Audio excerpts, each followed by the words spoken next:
Bonjour à toutes, bonjour à tous, ravi de vous retrouver depuis l'Assemblée nationale pour ce nouveau point politique.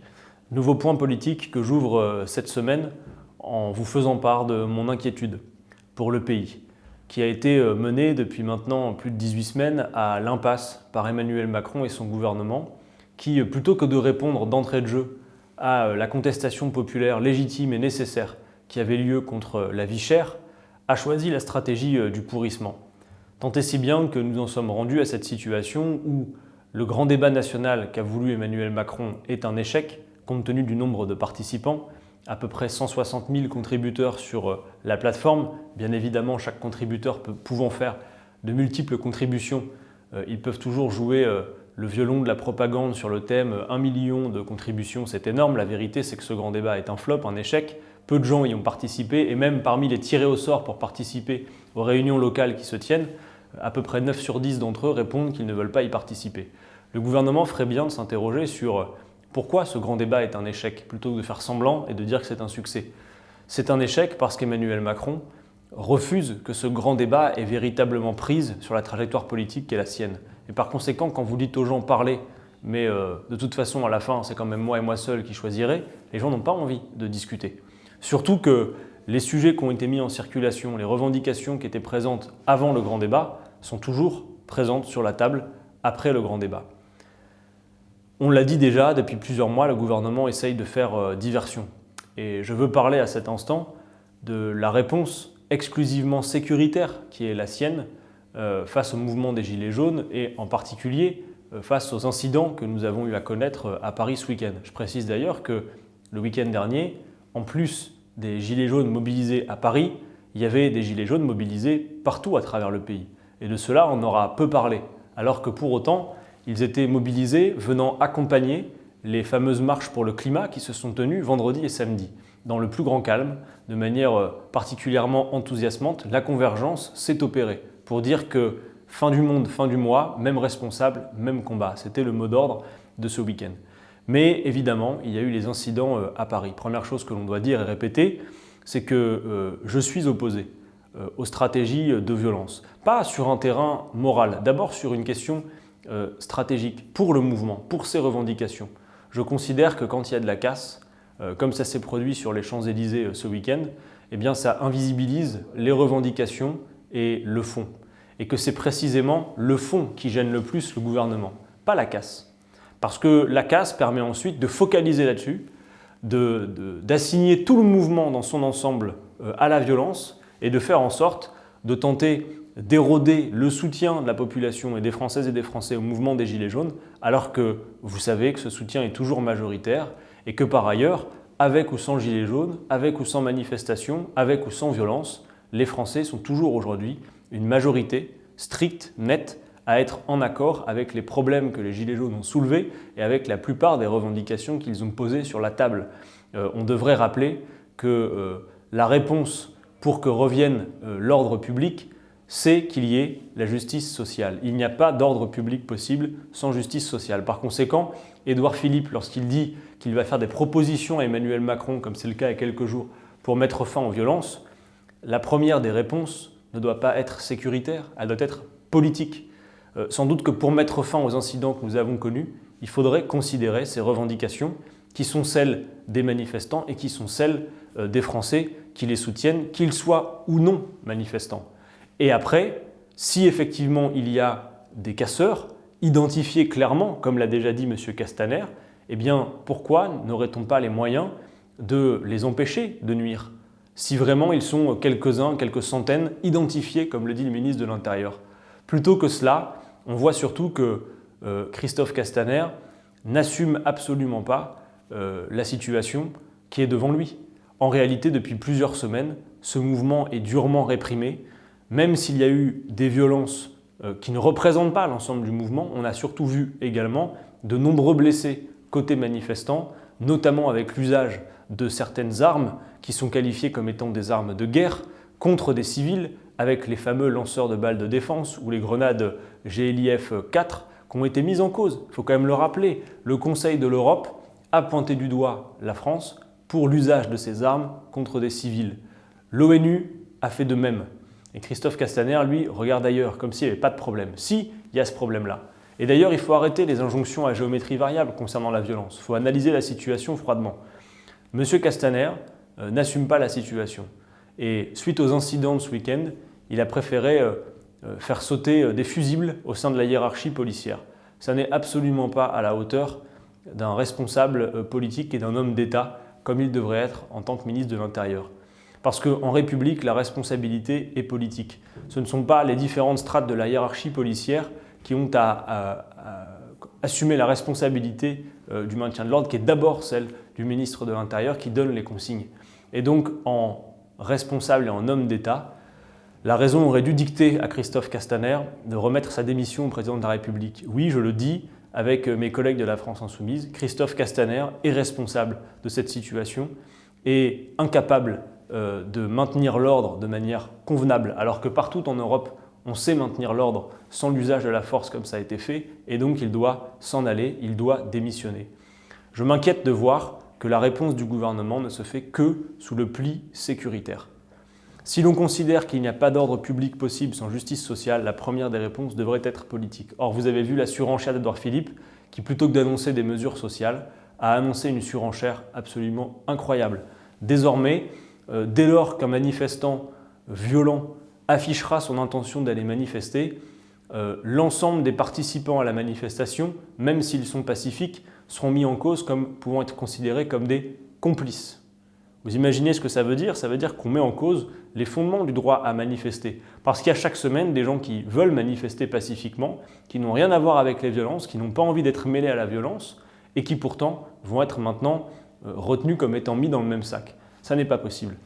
De la même manière, j'attire votre attention sur le fait que le gouvernement devrait se préoccuper de voir que devant les tribunaux, ce ne sont pas des profils de casseurs professionnels que l'on a devant les juges. La plupart des gilets jaunes qui sont ensuite amenés devant la justice sont des gens qui n'ont aucun casier judiciaire, qui n'ont jamais eu affaire à la justice et qui n'ont pas le profil que l'on peut voir quand on observe ce que sont les groupes de casseurs qui souvent s'y trouvent. Il y a beaucoup de gens qui sont aussi impatients de la réponse politique.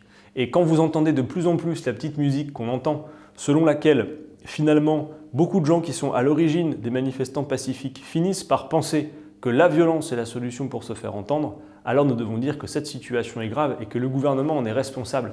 C'est parce qu'il n'y a pas de réponse politique depuis 18 mois, depuis 18 semaines, et que, encore récemment, alors que les revendications sont toujours sur la table, Emmanuel Macron a écarté, a balayé d'un revers de la main le fait que l'on puisse rétablir l'impôt de solidarité sur la fortune et refonder notre fiscalité, ou le référendum d'initiative citoyenne qui est soutenu par les Français, en balayant d'un revers de la main ces revendications, eh bien, effectivement, il y a une colère qui s'exprime. Et le gouvernement est responsable en la matière de cette situation. Ensuite, ce qui doit nous inquiéter également, c'est que désormais, et dès le week-end prochain, ils ont l'intention de faire appel aux militaires de l'opération Sentinelle dans le cadre des opérations de maintien de l'ordre pour les manifestations. Et ça, c'est un franchissement de seuil considérable parce que mobiliser l'armée contre des civils, ça veut dire qu'on assume la position selon laquelle il y aurait un ennemi de l'intérieur. Il faut voir un peu la charge symbolique en République qui consiste à assumer le fait de faire se tourner des militaires contre des citoyens français. On atteint un franchissement de seuil considérable, cette dérive autoritaire du gouvernement et cette réponse exclusivement sécuritaire. Emmanuel Macron est mis au pied du mur. Il ne peut pas maintenir sa politique. Il ne le pourra pas. Par conséquent, s'il veut solder l'affaire par un rapport de force, ce rapport de force doit être politique. Nous ne voulons pas de la guerre civile dans ce pays. Donc s'il y a un tel conflit de légitimité entre la représentation politique et le peuple français qui est d'accord avec l'essentiel des mots d'ordre mis en circulation, la réponse doit être démocratique, par le vote. Nous devons en revenir aux urnes. Emmanuel Macron doit dissoudre l'Assemblée nationale et nous devons revoter pour trancher ces questions politiques de manière pacifique. Ensuite, je reviens également sur le fait que le week-end dernier, en plus des mobilisations habituelles des Gilets jaunes qui vont se poursuivre, il y a eu, vous l'avez vu, ces grandes marches pour le climat. Je vous disais tout à l'heure qu'elles avaient vu la convergence se faire entre les Gilets jaunes et celles et ceux qui ont l'habitude de marcher pour le climat. Mais qui plus est, dès vendredi, il y a eu ces mobilisations lycéennes, étudiantes, avec cette grande grève mondiale des jeunes, de la jeunesse, pour sauver le climat. Ce qui est très intéressant, moi je me trouvais à Lille, comme c'est mon habitude, dans ce genre de situation, c'est de regarder un peu les pancartes et les mots d'ordre mis en circulation. C'est extrêmement important parce qu'on voit bien que la jeunesse n'est pas dupe de ce qu'il convient de faire en matière climatique. Les slogans, c'est pas juste oui, le réchauffement climatique c'est important, il faut s'en occuper, c'est beaucoup plus que ça. C'est un modèle économique à ses fondements qui est mis en cause. Les jeunes ont bien compris que l'écologie n'était pas soluble dans le libéralisme économique, dans le capitalisme productiviste qui pousse à la production de tout et n'importe quoi et du grand déménagement du monde avec le libre-échange. C'est bien ce modèle économique qui est mis en cause. Et les jeunes ont d'autant plus compris pourquoi que les scientifiques nous alertent. Le GIEC nous dit aujourd'hui clairement, nous avons 12 ans devant nous. 12 ans devant nous, pour quoi faire? Pour changer l'ensemble du modèle de production, de distribution, de consommation. Nous avons 12 ans pour tout changer. Pas verdir un peu quelques mesures d'un programme libéral, changer de modèle économique. Pas interdire les touillettes et les pailles en plastique. Non, faire la planification écologique. Assumer la règle verte qui ferait qu'on ne prendrait pas plus à la nature que ce qu'elle peut reconstituer en une année. C'est un défi technique passionnant, en plus d'un défi finalement grave, au sens où c'est bien un ultimatum qui nous est posé. Nous avons 12 ans pour le faire. Par conséquent, la jeunesse qui se mobilise sait qu'elle est mise au pied du mur, que c'est sa génération qui va devoir prendre en charge rapidement cette question, et qu'on ne peut pas simplement se contenter des quelques mesurettes que prend Emmanuel Macron, quand par ailleurs, à côté, il poursuit le libre-échange avec les traités qu'il a accepté de signer, et qui plus est, observez cette provocation. Vendredi, alors que se tenaient dans le pays les marches pour le climat, le gouvernement et sa majorité autorisaient pour quelques années de plus l'exportation des pesticides. C'est une véritable provocation, ainsi que j'ai pu le relever dans la question que j'ai posée au gouvernement cette semaine et que vous pouvez retrouver sur cette vidéo. Donc on voit bien que finalement, qu'il soit question de l'urgence sociale ou de l'urgence climatique, il y a un lien profond entre les deux, qui est une injonction à changer les choses en profondeur. Et ce gouvernement ne souhaite pas le faire. Mais il n'aura pas le choix. Nous sommes mis au pied du mur.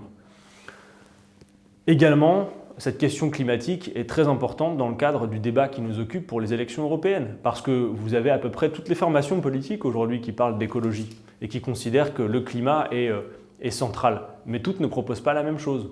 À la France Insoumise, nous proposons d'inscrire dans la Constitution la règle verte que je viens de décrire, de passer à la planification écologique, et nous savons par exemple que pour faire la planification écologique, il faut investir beaucoup d'argent. Le GIEC dit à l'échelle de la planète, c'est 2100 milliards d'euros d'investissement.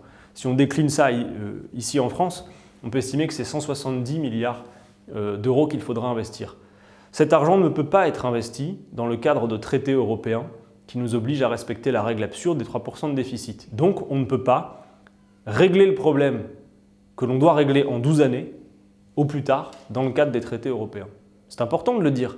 De la même manière, sur un sujet plus précis, quand on dit on veut traduire dans la loi ce qu'a dit Emmanuel Macron sur le glyphosate, parce qu'il s'est contenté de dire on interdira sous 3 ans. Nous on dit il faut le décider, il faut le planifier, il faut accompagner nos agriculteurs pour le faire, mais quand bien même demain nous interdirions le glyphosate ici en France, alors il faudrait également interdire qu'arrivent sur notre sol des produits qui sont produits à l'extérieur de nos frontières, par exemple ailleurs dans l'Union européenne, et qui seraient glyphosatés, vous en convenez.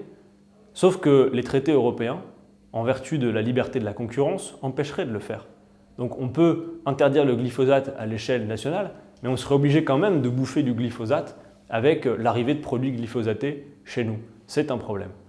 Donc on voit bien que la question européenne et le scrutin européen doit aussi être un moment où on assume cette confrontation d'idées sur le fait que tout le monde aujourd'hui peut se revendiquer écologiste, et d'ailleurs c'est plutôt positif que tous les partis aujourd'hui se préoccupent d'écologie, mais attention parce que ceux qui parfois se revendiquent exclusivement de l'écologie ne sont pas d'accord pour changer et sortir des traités européens. Or moi je vous le dis, dans le cadre de ces traités, on ne peut pas faire ce qu'il y a à faire.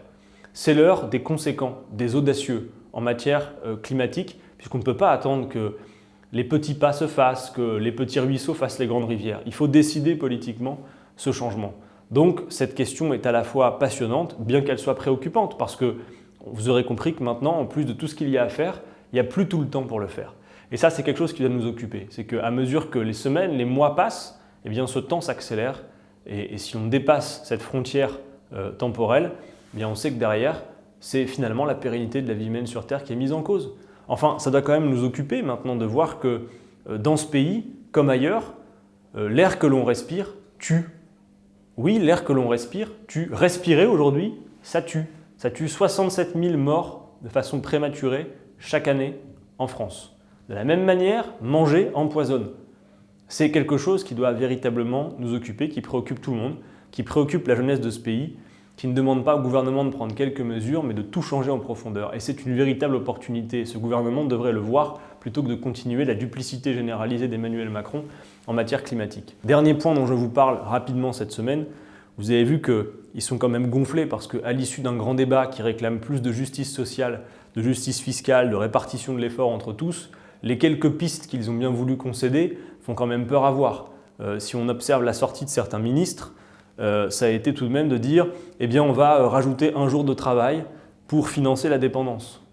On va vous demander de travailler une journée de plus pour financer la dépendance. Par contre, le fait que entre 1980 et aujourd'hui, on soit passé du fait que les salariés travaillaient 9 jours par an pour rémunérer les actionnaires à 45 jours aujourd'hui, là étrangement on ne se pose pas la question de pourquoi pas demander quelques jours de solidarité supplémentaire aux actionnaires qui eux se gavent littéralement. Ça on n'en parle jamais. Mais vous, on va vous faire travailler une journée de plus.